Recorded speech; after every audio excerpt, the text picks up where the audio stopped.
പരമാനന്ദത്തിന്റെ പറുദീസയിൽ നിന്നും പാപത്തിന്റെ പടുകുഴിയിലേക്ക് വഴുതി വീണ മനുഷ്യനെ വീണ്ടെടുക്കാൻ വിണ്ണിൽ നിന്നും മണ്ണിലേക്ക് ഇറങ്ങി വന്നു ദൈവപുത്രൻ. ബെത്ലഹേം പുരിയിലെ തിരുപ്പിറവിയുടെ മറവിൽ ഇതാ നിങ്ങൾക്കൊരു തിരുമൂൽ കാഴ്ച.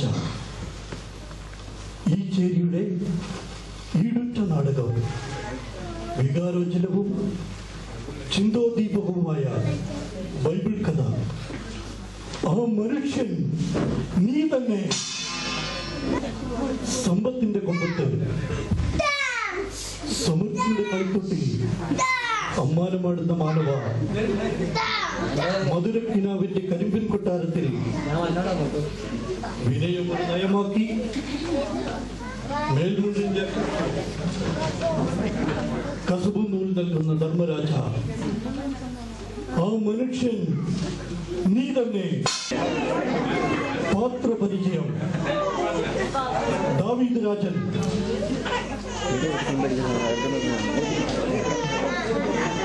ജെറുസലേം പുത്രി, സുന്ദരി, നിനക്ക് വേണ്ടി ഞാൻ എന്താണ് ചെയ്യേണ്ടത്?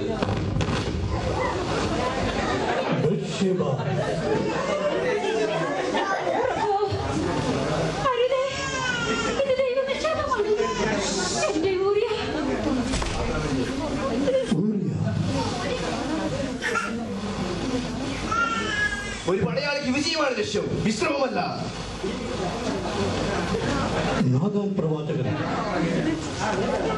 മുഖത്ത് നോക്കി പറയാൻ നാഥാനും മടിയില്ല. നമ്മുടെ കുതിരയ്ക്ക് കാര്യത്തിന്റെ ഗൗരവം മനസ്സിലായെന്ന് തോന്നുന്നു.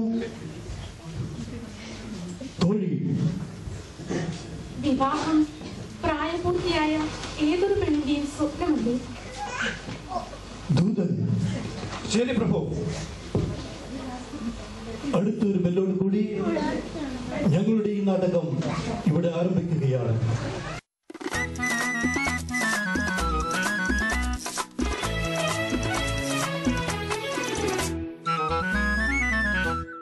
നവയുഗയവനിക ഞൊറികൾ വിടർത്തി പ്രകാശതിലകം ചാർത്തി മനുഷ്യ ജീവിത കഥാനുഗായികളിതിലേ വരുമോ വീണ്ടും വീണ്ടും?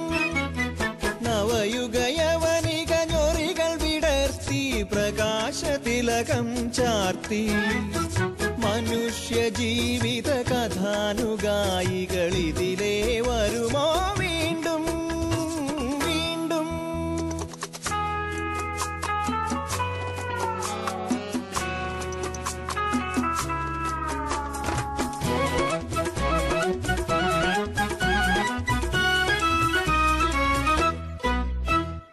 യവന പുരാണ കഥകൾ വിടർന്നൊരു സ്വരവർണ്ണാക്ഷരമാലകളെ,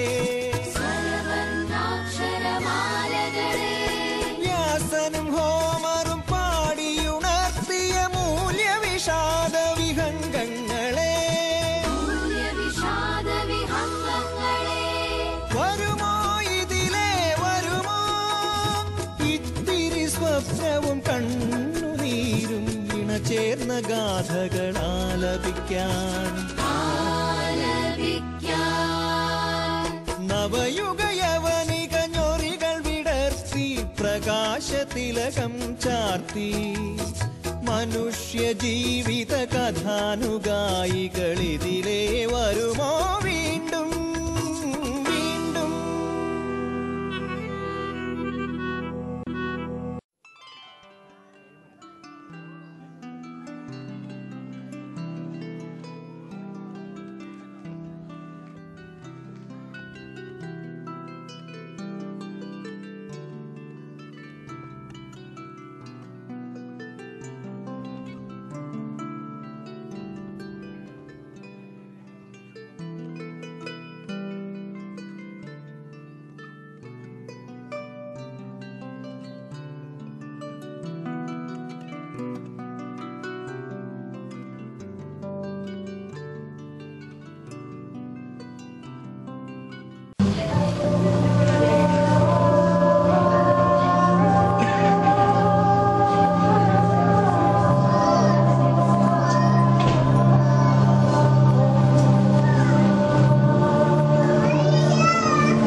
സമയത്താ കുളക്കടലിൽ കുളിക്കുന്നത്?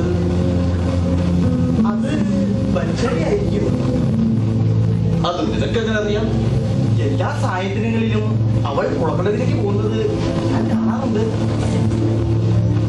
ഏതാണ് ഈ ബത്ശേബ? അത് നമ്മുടെ സൈന്യത്തിലെ ഏലിയാവിന്റെ മകളാണ്. ഏലിയാവിന്റെ മകൾ? അതേ തിരുമേനി, ഹിത്തിനായ ഊറിയുടെ ഭാര്യ. ഊറിയ കേവലം ഒരു പടയാളിക്ക് ഇത്ര സുന്ദരിയായ ഭാര്യ? അവൾ അവന്റെ ജീവനാണ്. എന്തൊരു ത്രസിപ്പിക്കുന്ന സൗന്ദര്യം! അവൾ ഉടുത്തിരിക്കുന്ന വെളുത്ത ചേല നനഞ്ഞൊട്ടിയപ്പോൾ ആ മേനിയിലാകെ തങ്കത്തിന്റെ കാണി. അവൾ നമ്മെ വല്ലാതെ മോഹിപ്പിക്കുന്നു. ഊറിയയ്ക്ക് അവൾ പ്രാണനാണ്. എങ്ങനെ അവൾക്ക് വേണ്ടത് എന്തും നാം കൊടുക്കുമല്ലോ. അങ്ങ് ഉത്തരവിട്ടാൽ ഏത് പെണ്ണായി ഈ സവിധത്തിൽ വരാതിരിക്കുന്നത്? അപ്പൊ ഊറിയ അവൻ യുദ്ധമുഖതൻ. എങ്കിലിനോട്ട് താമസിക്കണ്ട, നീ നമ്മളെ കൂട്ടിട്ട് വാ. ഈ രാത്രി മനോഹര രാത്രി.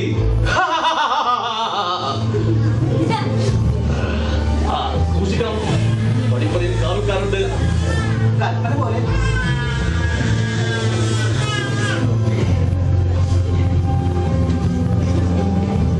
സ്ത്രീയുടെ സൗന്ദര്യം എത്ര ആകർഷീയമാണ്. അവളുടെ മേനി പ്രകാശം പരത്തുന്നതാണ്. ഈ ഏകാന്തതയിൽ അവൾ വന്നെത്തിയാൽ ഞാൻ എത്ര ഭാഗ്യവാനാണ്. ഒരുപക്ഷെ അവൾ വരാതിരിക്കുമോ? ഇല്ല, അവൾ വരും. ഞാൻ ഇസ്രായേലിന്റെ രാജാവാണ്. എന്റെ ആജ്ഞ ധിക്കരിക്കാൻ ആർക്കും സാധിക്കില്ല. വേണ്ടി വന്നാൽ ഒരു യുദ്ധം ചെയ്തും ഞാൻ അവളെ സ്വന്തമാക്കാം.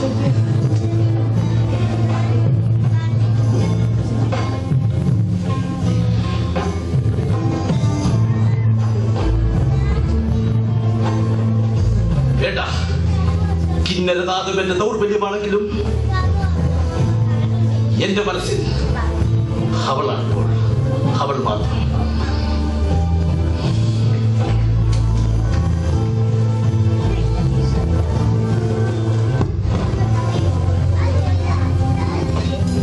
എന്താ അവൾ വന്നു? രാജകൽപ്പന ധിക്കരിക്കാൻ ആർക്കാണ് ധൈര്യം? അപ്പോൾ അവൾ വന്നു. എന്നിട്ടിവിടെ അതാ അങ്ങ് മോഹിച്ച പുഷ്പം ദർശനത്തിനായി കാത്തു നിൽക്കുന്നു. വരാൻ പറയൂ, നാം അവളെ കൊതിരീരൊന്ന് കാണട്ടെ.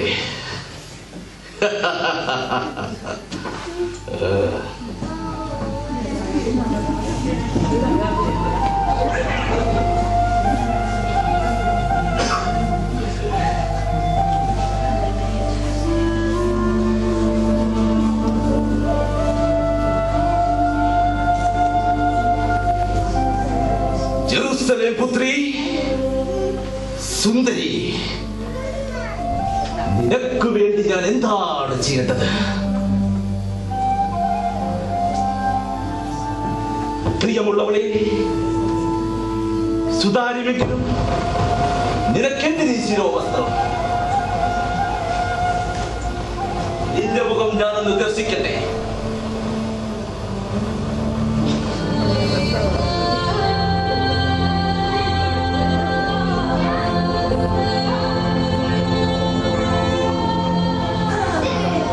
നീ ഇസ്രായേലിന്റെ സൗന്ദര്യമാണ്,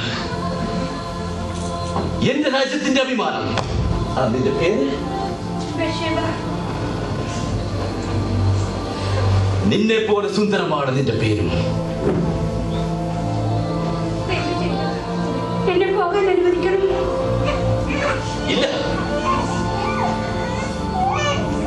ഞാൻ സമ്മതിക്കില്ല. ഞാൻ നിന്നെ സ്പർശിച്ചിട്ട് പോലുമില്ല. നിന്നെ ഒന്നും കൊതിരീരെ കാണാനെങ്കിലും എന്നെ ഒന്ന് അനുവദിക്കും. എനിക്ക് പേടിയാവുന്നു. ഇസ്രായേൽ രാജാവായ ദാവീദിന്റെ കൊട്ടാരത്തിലാണ് നീ നിൽക്കുന്നത്. ഇവിടെ ആരെ പേടിക്കാൻ? എന്നെയോ? ഞാനൊരു ഭാര്യയാണ്.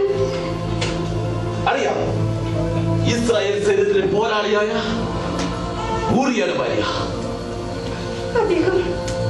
അദ്ദേഹം എന്നെ ജീവനെ തുല്യം സ്നേഹിക്കുന്നു. ഞാൻ നിന്നെ ഒരു ദേവതയെ പോലെയാണ് കാണുന്നത്.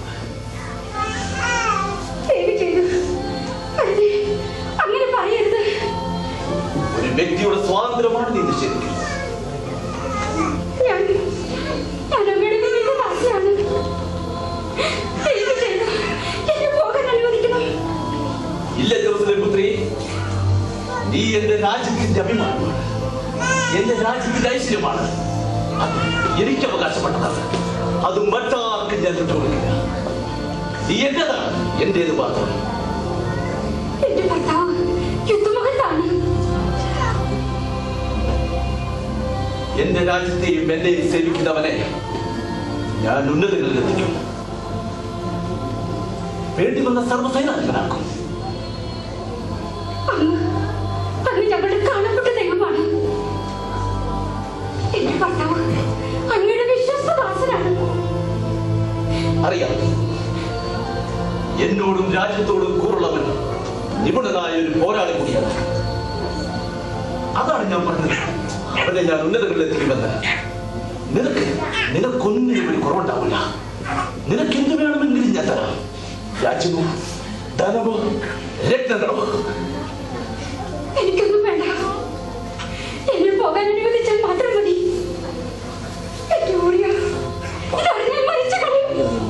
ഇല്ല, അവനറിയില്ല, ആരും അറിയില്ല. ഈ കൊട്ടാരത്തിൽ എന്റെ അനുവാദമില്ലാതെ ഒരു ഉറുമ്പിന് പോലും കിടക്കാൻ സാധ്യമല്ല. ഞാൻ നിന്നെ വല്ലാതെ മോഹിച്ചു. അതാ അന്തപുരത്തിലെ തൂവൽ കിടക്കി നീ അല്പനേരം വിശ്രമിക്കൂ. എനിക്ക് നിന്നോട് ചെന്ന് പറയാനുണ്ട്.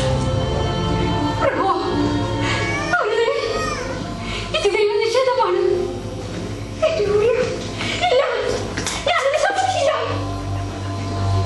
ഓ, എന്ത് പറഞ്ഞാലും നീ അവനെ വല്ലാതെ ഭയക്കുന്നു. ശരിയാ, അവൻ തിന്ന ചോറിന് നന്ദിയുള്ളവനാണ്. ഇനി ഒരുപക്ഷെ നീ അവനെ കണ്ടില്ലെങ്കിലോ?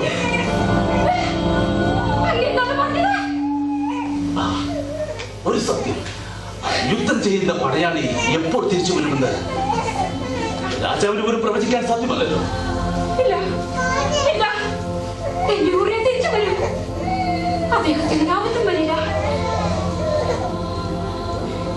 നല്ലത്, അവൻ ധീരനും വീരനും സാഹസികനുമാണ്.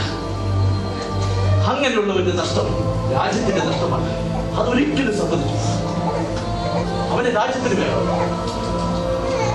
അവനെ ഞാൻ സൈന്യത്തിന് നിർമ്മലാക്കും. പക്ഷെ നീ എന്നെ അനുസരിക്കണം. ഇതൊരു അപേക്ഷയാണ്.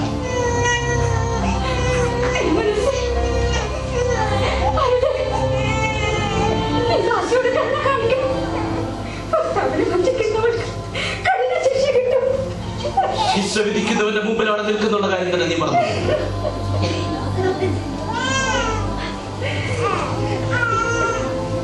നീ എന്തിനാ കഴിയുന്നത്? കരയാതെ. മറ്റൊരു സ്ത്രീയിലും കാണാത്തൊരു പ്രത്യേകത നിന്നിൽ ഞാൻ കണ്ടു. കരയാതെ. നിനക്ക് എന്ത് വന്നാലും ഞാനുണ്ട്. ഇസ്രായേലിന്റെ രാജാവ് ഒരു സ്ത്രീയുടെ മുമ്പിൽ പോലും ഇതുപോലെ താഴ്ന്നിട്ടില്ല. നീ എന്നെ അനുസരിക്കണം. ഇതൊരു കൽപ്പനയല്ല, ഒരു ആരാധകന്റെ അഭിലാഷമാണ്, ആഗ്രഹമാണ്. കരയാതെ.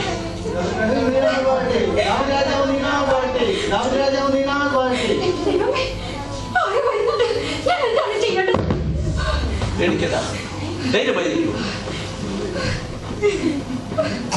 ഞാനല്ലേ ഇതിന്റെ കൂടെ ഉള്ളത്. ധൈര്യമായിരിക്കും. ഒരു ദൂതൻ കാണിക്കാൻ വന്നിരിക്കുന്നു. നീ അകത്തേക്ക് പോകും. പറയുന്നത് അകത്തേക്ക് പോകും. ഞാനല്ലേ പറയുന്നത്.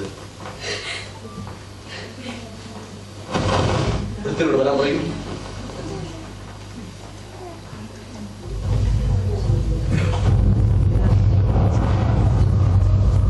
എന്താ വിശേഷം? നമ്മുടെ സൈന്യം ഫിലിസ്തീന്റെ നഗരകവാടത്തിൽ പ്രവേശിച്ചു കഴിഞ്ഞു. ഗത്യന്തരമില്ലാതെ അവർ പിന്തിരിഞ്ഞോടുകയാണ്. വിടരുത്. ഒരുത്തം പോലും രക്ഷപ്പെട്ടുകൂടാ. മറ്റൊരു കാര്യം പ്രത്യേകം ശ്രദ്ധിക്കണം. നഗരത്തോട് കൂടുതൽ ചേർന്ന് നിൽക്കരുത്. ആൾനാശം വലുതായിരിക്കും. കോട്ടമതിന്റെ മുകളിലും പാറപ്പുറത്തും ഒരു കണ്ണുണ്ടായിരിക്കണം. അസ്ത്രങ്ങൾ എവിടെ നിന്ന് വേണമെങ്കിലും വരാം. ചതിപ്രയോഗം യുദ്ധത്തിന്റെ ഭാഗമാണ്. നേർക്ക് നേർ പൊരുന്നേക്കാൾ അതാണ് അപകടം. യോബാവിനോട് പ്രത്യേകം പറയണം. ശരി പ്രഭു. പിന്നെ നമ്മുടെ സേനകൾക്ക് വേണ്ട വെള്ളവും ഭക്ഷണവും സൂക്ഷ്മമായിരിക്കണം. ഒന്നിനും ഒരു കുറവുണ്ടാകരുത്. ശരി പ്രഭു. അവരുടെ ഒരു കിണർ നമ്മൾ പിടിച്ചു കഴിഞ്ഞു. വളരെ നല്ലത്. കൂടാരങ്ങളിൽ തമ്പടിച്ചിരിക്കുന്നവരോട് ജാഗ്രത പാലിക്കാൻ പറയണം. ശരി പ്രഭു. എങ്കിൽ നീ പോയിക്കോളൂ. കൽപ്പന പോലെ.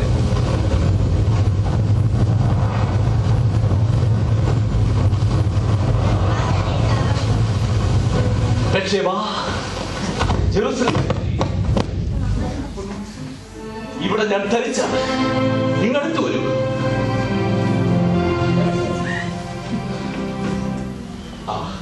യുദ്ധം അവസാനിക്കാൻ ഇനി അധികം നാളില്ല. ദൂതുമായി പലരും വരും. നീ അടുത്തവരെ ഉണ്ടായിരിക്കണം. ശരി പ്രഭു. ബത്ശേബ, ജെറുസലേം പുത്രി,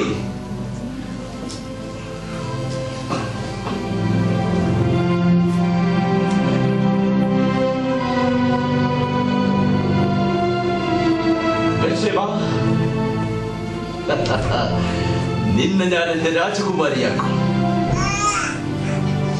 ഈ കൊട്ടാരത്തിൽ ഇനി നീയും ഞാനും മാത്രം. എനിക്ക് പോണം. എന്റെ തോഴി എന്നെ കത്തിരുന്ന് വല്ലാതെ പരിഭ്രമിച്ചു കാണും.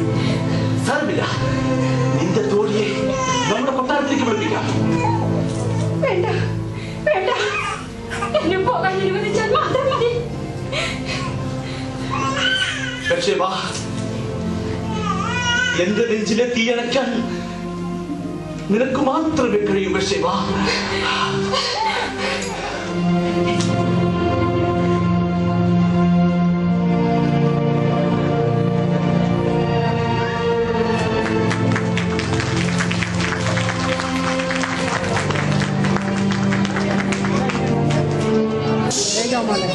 മാസങ്ങൾക്ക് ശേഷം ദാവീദ് രാജാവിന്റെ കൊട്ടാരാങ്കണം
പെണ്ണിനെ കണ്ട പിന്നെ കണ്ണ് കാണത്തില്ല.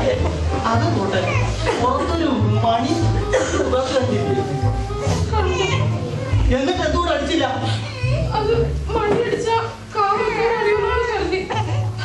അപ്പോൾ നീ എല്ലാവരുടെയും കണ്ണ് പിടിച്ച് അകത്ത് നീ കളിയ കളി എന്നെ കാലഘട്ടത്തിലേക്ക് വേണം. കൊണ്ടോ കൊണ്ടോ കള്ളക്കരച്ച് ഇവള് കളി തന്നെ.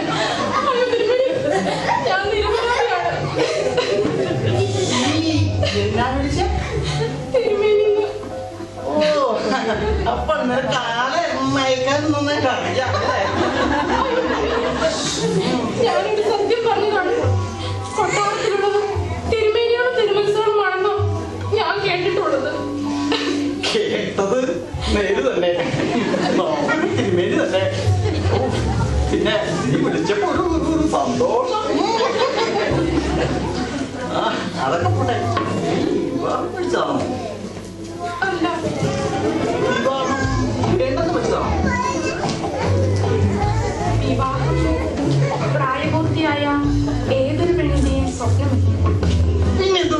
ഇല്ല. മനസ്സിലിറങ്ങിയ ഒരാളെ ഇതുവരെ ഞാൻ കണ്ടിട്ടില്ല. ഇപ്പോൾ കണ്ടെത്തിയോ? ആരെ? നമ്മളെ തന്നെ.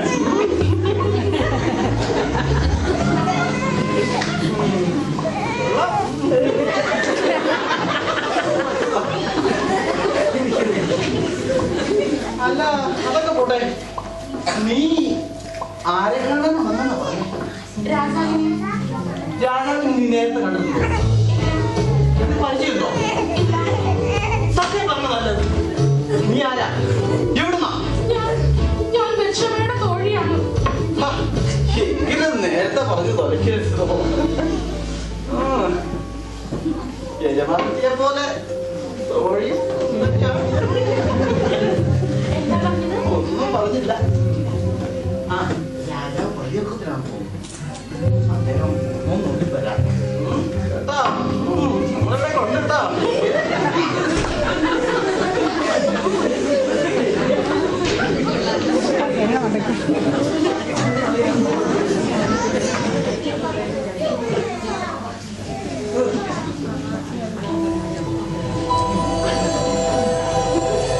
ബത്ശേബയുടെ തോഴിക്ക് സ്വാഗതം.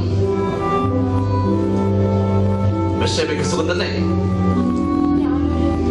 വിശേഷം അറിയിക്കാൻ വന്നതാണ്. ഒരുപാട് വിശേഷങ്ങൾ കേൾക്കാൻ ഞാൻ തന്നതിനാണ്. എന്താണ് വിശേഷിച്ച്?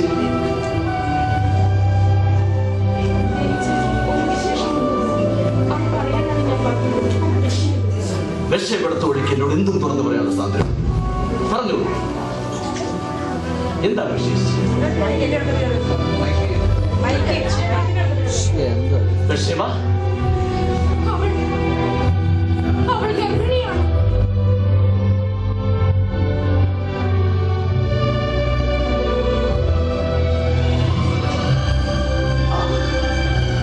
അപ്പോൾ അതും സംഭവിച്ചു. ആ, ബത്ശേബയോട് ധൈര്യമായിരിക്കാൻ പറയണം. ഒന്നുകൊണ്ടും പേടിക്കണ്ട, ഞാനുണ്ട് ഇതിനു കൂടെ. അവൾ ഏറെ ദുഃഖിതയാണ്. കരഞ്ഞ് കരഞ്ഞ് പാവം തളർന്നു പോയി. അവൾക്കെന്തോ വല്ലാത്തൊരു പേടി. എന്ത്? ആരെ പേടിക്കാൻ? ഇസ്രായേലിന്റെ രാജാവാണ് പറയുന്നത്. എന്റെ അനുവാദമില്ലാതെ ഒരില പോലും ഇവിടെ അനങ്ങില്ല. നീ അവിടെ പറഞ്ഞ് ധൈര്യപ്പെടുത്തണം. ആ,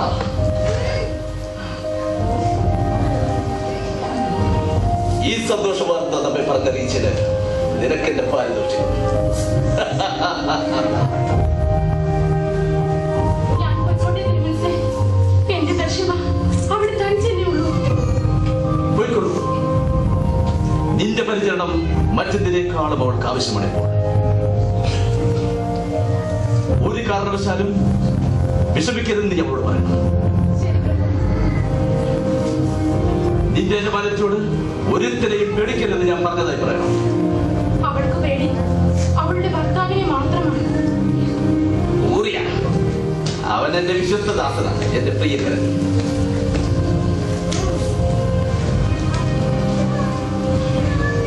ആരോടെ ബത്ശേബയുടെ തോഴിയെ നമ്മുടെ പല്ലക്കിലേറ്റി അവളെ വീട്ടിലെത്തിക്കും. അയ്യോ വേണ്ട തിരുമനസ്സേ.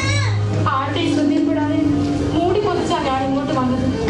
അതുപോലെ തന്നെ ഞാൻ തിരിച്ചു പോയിക്കോളാം.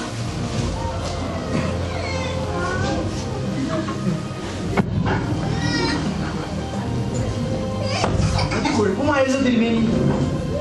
ഊറിയ ഒരു മുരുടനാണ്, ഒരു കാട്ടുപോത്ത്. അവനെ എങ്ങനെയെങ്കിലും മെരുക്കിയെടുക്കണം. നീ എന്നെ ഭയപ്പെടുത്തുകയാണോ? അവൻ എന്നെ സംശയിക്കില്ല. ഓ, അടിയൻ സമ്മതിച്ചിരിക്കുന്നു. പ്രഥമ സമാഗമത്തിൽ തന്നെ. ആ, നിൽക്കൂ.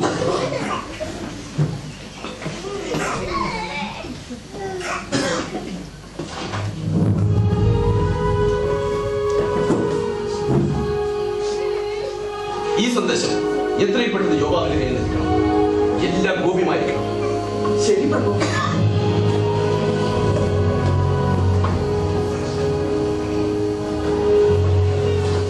നീ പടിപ്പുരയിൽ എന്തോ പ്രശ്നമുണ്ട്. ചിലതിനേക്കാൾ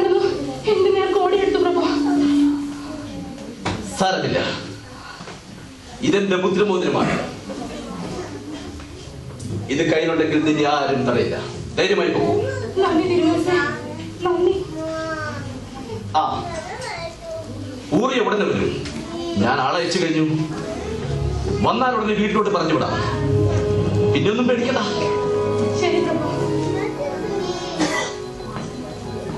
മാസങ്ങളായില്ലേ അവൻ യുദ്ധക്കളത്തിലാണ്. കൊടുത്തൊരു കാളക്കുട്ടിയെ പാകം ചെയ്യണം. വീഞ്ഞ് എത്ര വേണമെങ്കിലും കൊടുത്തുവിടാം. വളരെ പ്രേമപൂർവ്വം വേണം നീ അവനെ സ്വീകരിക്കാൻ. എല്ലാം വളരെ തന്ത്രപൂർവ്വം നീ കൈകാര്യം ചെയ്യണം. മാസങ്ങളായില്ലേ അവൻ വിശന്നു വലഞ്ഞൊരു സിംഹക്കുട്ടിയെ പോലെയായിരിക്കും വരുന്നത്. കുളിച്ച് ശുഭവസ്ത്രം ധരിപ്പിച്ച് സുഗന്ധ തൈലം പൂശി വേണം നീ ബത്ശേബയെ അവന്റെ മുമ്പിലോട്ട് വിടാൻ. ശരി പ്രഭു.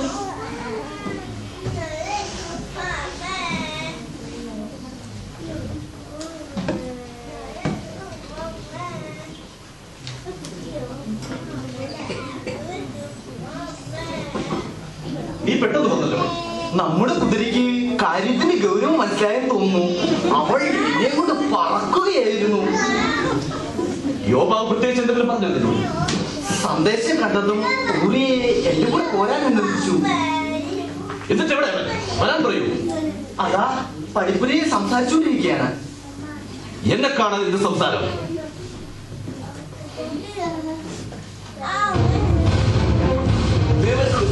ആ ഊരിയ, നിന്റെ കാര്യം ഞാനിപ്പോ പറഞ്ഞു നിർത്തിയതേ ഉള്ളൂ.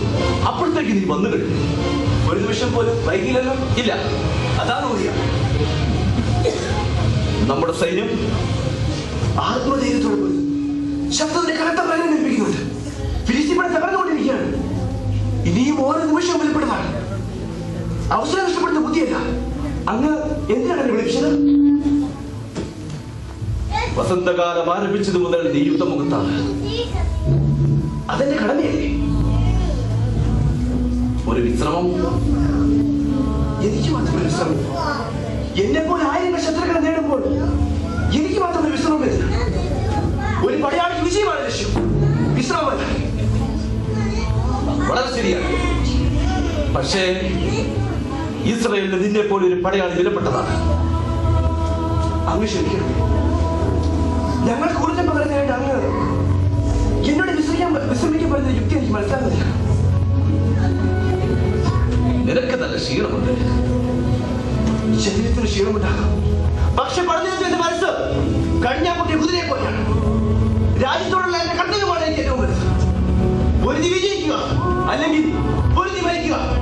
അതാണ് ഈ കൈകളിൽ ആയിരങ്ങളുടെ ചോലക്കരയുണ്ട്. ശത്രുക്കളെ കൊന്നൊടുക്കി ഇസ്രായേൽ സാമ്രാജ്യം വെട്ടിപ്പിടിക്കുന്നത് മാത്രമായിരുന്നു എന്റെ ലക്ഷ്യം. ഇസ്രായേലും യൂദയും യുദ്ധം ചെയ്യും. ദൈവത്തിന്റെ പേടകവും അവരോടൊപ്പമുണ്ട്. എന്റെ യജമാനായ യോർദാനും സഹപ്രവർത്തകരും മരുഭൂമിയിലെ മലിനത്തിന് താഴ്വഴിച്ചിരിക്കുന്നു. പിടിച്ച് നല്ല ഭക്ഷണം കഴിച്ച് ഭാര്യയോട് ലഭിക്കുവാൻ എന്നിലെ പോരാളി ഞാൻ അനുവദിക്കുന്നില്ല. അങ്ങനെ നിൽക്കുന്നില്ല. അങ്ങനെ കാണപ്പെട്ട ദൈവമാണ്. പകരം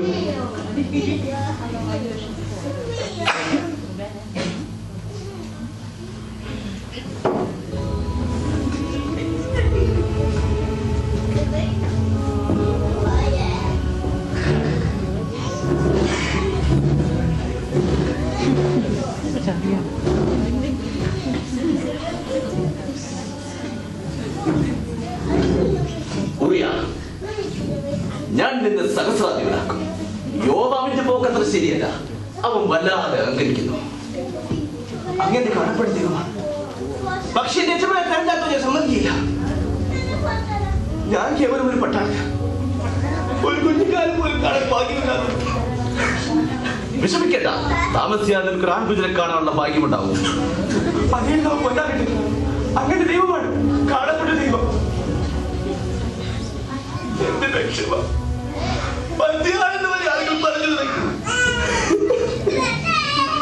ആളുകൾ പറയുന്നത് കാര്യമാക്കണ്ട. കരയാതെ എനിക്ക് കുടിക്കണം. എത്ര വേണമെങ്കിലും കുടിച്ചോ. പക്ഷെ നീ ഇന്ന് വീട്ടിൽ പോണം.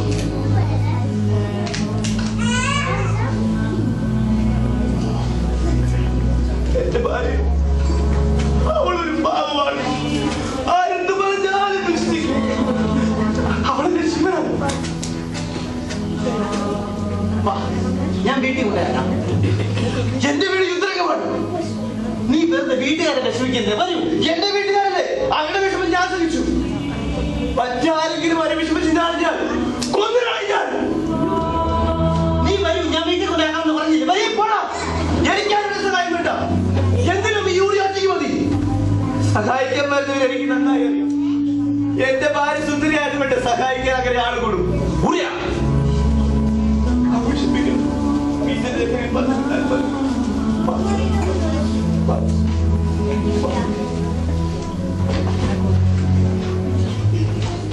അവൻ യുദ്ധക്കളത്തിലേക്കായിരിക്കും പോകുന്നത്. ഇല്ല തിരുമേനി, ഈ അവസ്ഥയിൽ അവന് കുതിരയിൽ നിൽക്കാനാവുമെന്ന് തോന്നുന്നില്ല. എന്തോ ഒരു ആപത്സൂചന എന്റെ മനസ്സിൽ തോന്നുന്നു. അവൻ സമാധാനമായിരുന്നു. അവനൊരു പാവമാണ്. പാപം പാപം ദുഷ്ടന്റെ ഫലം ചെയ്യും. അവനെ സൂക്ഷിക്കണം. നിൽക്കൂടെ?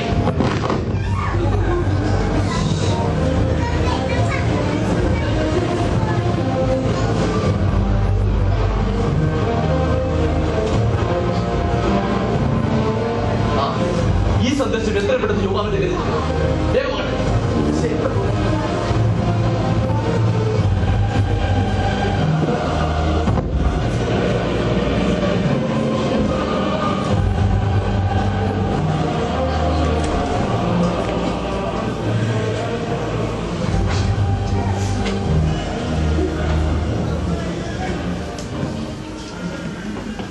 എന്തോ സന്ദേശം ഉക്രിയെ പിടിച്ചു വാങ്ങി.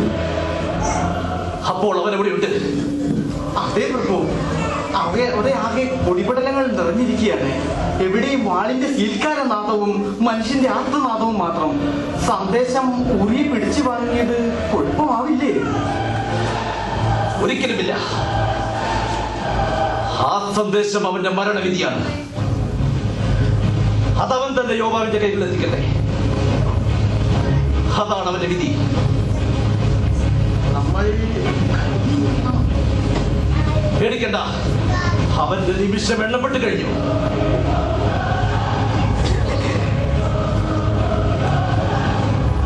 അതാ ഒരു ദൂതൻ വരുന്നുണ്ട്. അവൻ സത്വാർത്ഥയുമായിട്ടായിരിക്കും വരുന്നത്.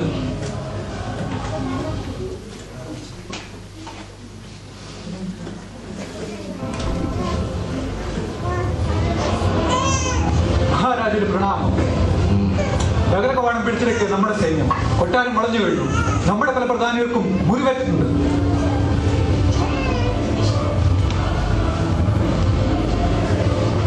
നിങ്ങൾ നഗരത്തോട് ചേർന്ന് നിന്നേ മുകളിൽ നിന്ന് വസ്ത്രം തുറക്കുമെന്ന് അറിയില്ലായിരുന്നു. അഭിമലേക്ക് മരിച്ചത് യോവാവൻ അറിയില്ലേ? ടേബിളിൽ വെച്ച് കേവലം ഒരു സ്ത്രീയാണ് അവന്റെ തലയിൽ തിരിക്കലിട്ടത്. പെട്ടെന്നുള്ള ആക്രമണത്തിൽ മുൻനിരയിലായിരുന്നു ഊറിയ മരിച്ചു വീണു. ഊറിയയുടെ വിയോഗം അങ്ങേ അറിയിക്കുവാൻ യോഗ അയച്ചതാണെന്ന്.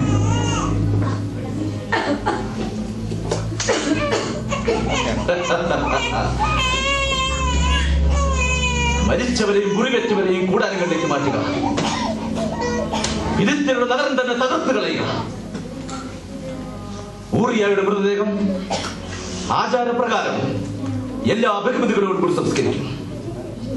നീ പോയിക്കൊള്ളൂ. ശരി പ്രഭു.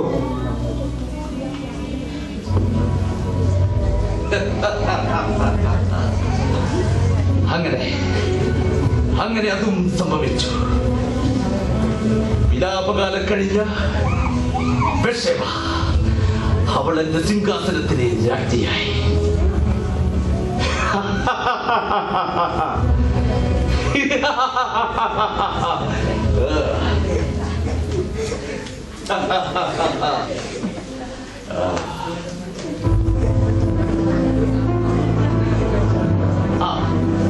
നാഥൻ പ്രവാചകൻ പ്രണാമം.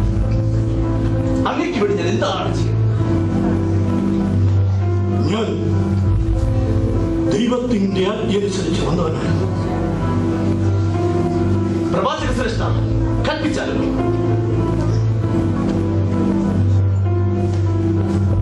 നഗരത്തിൽ രണ്ടുപേർ അടുത്തടുത്ത് താമസിച്ചിരുന്നു. ഒരുവൻ ധനികനും അപരൻ ദരിദ്രനുമായി. ധനവാന് വളരെയധികം ആടുമാടുകളുണ്ടായിരുന്നു. ദരിദ്രന് താൻ വില കൊടുത്തു വാങ്ങിയ ഒരു പെണ്ണാട്ടിൻകുട്ടി മാത്രം. അതവന്റെ കുട്ടികളോടൊപ്പം കളിച്ചു വളർന്നു.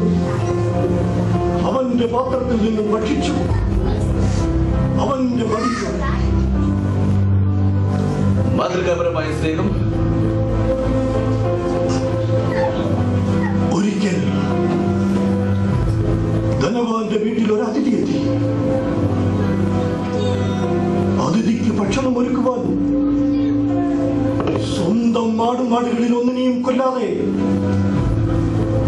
അയാൾ പാവപ്പെട്ടവന്റെ ആട്ടിൻകുട്ടിയെ അതിഥിക്ക് ഭക്ഷണമായി. അവൻ ആരായിരുന്നാലും മരിക്കണം. യഹോവയാണ്, അവൻ മരിക്കണം. മാത്രമല്ല, നഷ്ടപ്പെട്ടവന് 4 ഇരട്ടി തിരിച്ചു കൊടുക്കുകയും വേണം. അതെ, അതാണ് നീതി. ആ നീതി നടപ്പാക്കാൻ എനിക്ക് മടിയില്ല. ആരാണ് നീച്ചൻ? മുഖത്തു നോക്കി പറയാൻ അതാണ് മടിയില്ല. ആ നീച്ചൻ ആരാണ്?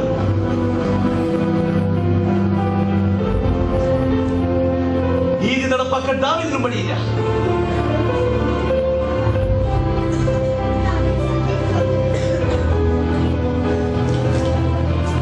അതെ, അതാണ് നീതിമാനായ ഒരു രാജാവിന്റെ ധർമ്മം.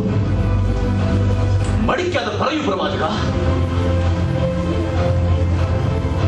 ആ മനുഷ്യൻ നീയാണ്. പ്രവാചക, അങ്ങെന്താ നീ പറയുന്നത്? സത്യം. ദൈവം സാവൂളിൽ നിന്ന് നിന്നെ രക്ഷിച്ചു. നിന്റെ യജമാനന്റെ ഭവനം നൽകി നിന്നെ ഇസ്രായേലിന്റെ രാജാവാക്കി. നീ ആവശ്യപ്പെടുന്നതെന്തും തരുമായിരുന്നില്ലേ? പിന്നെ എന്തിനായിരുന്നു ഈ കൊടും ചതി? ചതിയും അതെ, വഞ്ചന. അമ്മോന്യരുടെ വാൾക്കൊണ്ട് നിന്റെ വിശ്വസ്തദാസനായ ഊരിയായെ നീ കൊല്ലിച്ചു. അവന്റെ ഭാര്യയെ സ്വന്തമാക്കുവാൻ ഈ കൊടും ചതി വേണമായിരുന്നു. അങ്ങ് ക്ഷമിക്കണം. ഞാൻ ഒന്നും പറയണ്ട.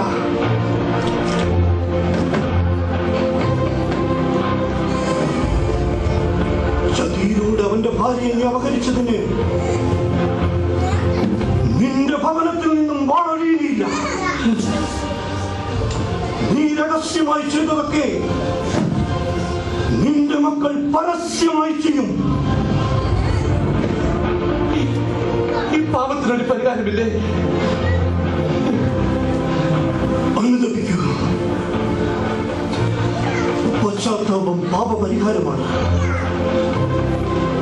പക്ഷേ നീ ദൈവത്തെ നിന്ദിച്ചതുകൊണ്ട്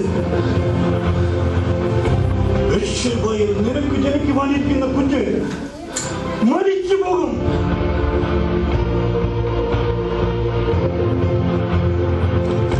ഇത്രയും വലിയൊരു ശിക്ഷ ദൈവം എനിക്ക് വിധിക്കുമോ? പ്രാർത്ഥിക്കൂ. അന്ത്യവിധി യഹോവയുടേതാണ്. അദ്ദേഹം ക്ഷമിക്കാതിരിക്കില്ല.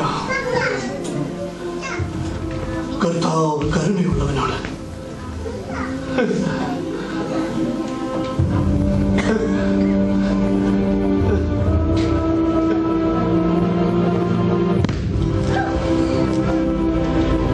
എന്റെ ദൈവമേ, വെറും ഒരിടയ ചെറുക്കനായി എന്നെ നീ പുൽമേടിൽ നിന്നും കൊട്ടാരത്തിലേക്ക് വഴി നടത്തി ഇസ്രായേലിന്റെ മുഴുവൻ രാജാവാക്കി സിംഹാസനത്തിൽ അവരോധിച്ചു. അധികാരവും ധനവും എന്നെ ഗർഭിഷ്ഠനാക്കി അന്ധനാക്കി. യഹോവേ, ഞാൻ ചെയ്ത പാപങ്ങൾക്ക് പരിഹാരമില്ലേ? ഏത് ഗിരിശൃംഗത്തിന്റെ മുകളിലാണ് ഞാൻ എന്റെ ദഹനബലി അർപ്പിക്കേണ്ടത്? അതോ ജോർദാൻ നദിയുടെ ആഴങ്ങളിൽ എന്റെ ജീവിതം ഞാൻ ഒടുക്കണോ? അന്ത്യവിധി അങ്ങയുടേതാണ്. പാപക്കറകൾ കൊണ്ട് മലിനമായ എന്റെ കൈകളും മനസ്സും വിശുദ്ധീകരിക്കണമേ. സകലത്തിന്റെയും നാഥനായ ദൈവമേ, എന്നോട് കരുണ കാണിക്കണേ.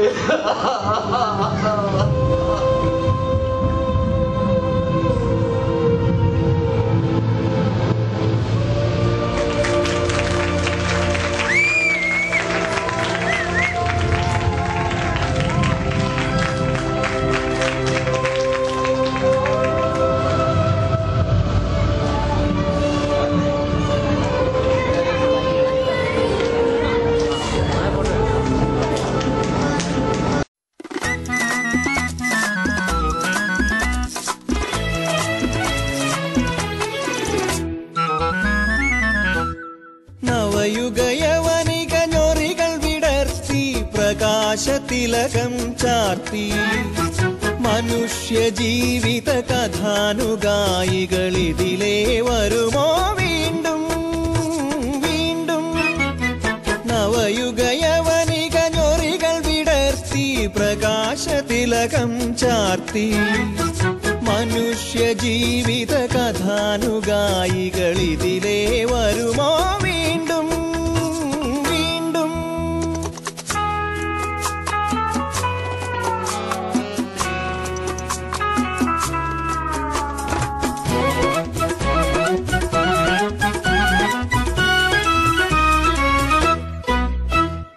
യവന പുരാണ കഥകൾ വിടർന്നൊരു സ്വരവർണ്ണാക്ഷരമാലകളെ വ്യാസനും ഹോമറും പാടിയുണർത്തിയ മൂല്യവിഷാദ വിഹംഗങ്ങളെ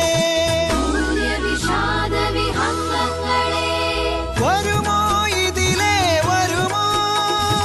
ഇത്തിരി സ്വപ്നവും കണ്ണുനീരും ചേർന്ന ഗാഥകൾ ആലപിക്കാൻ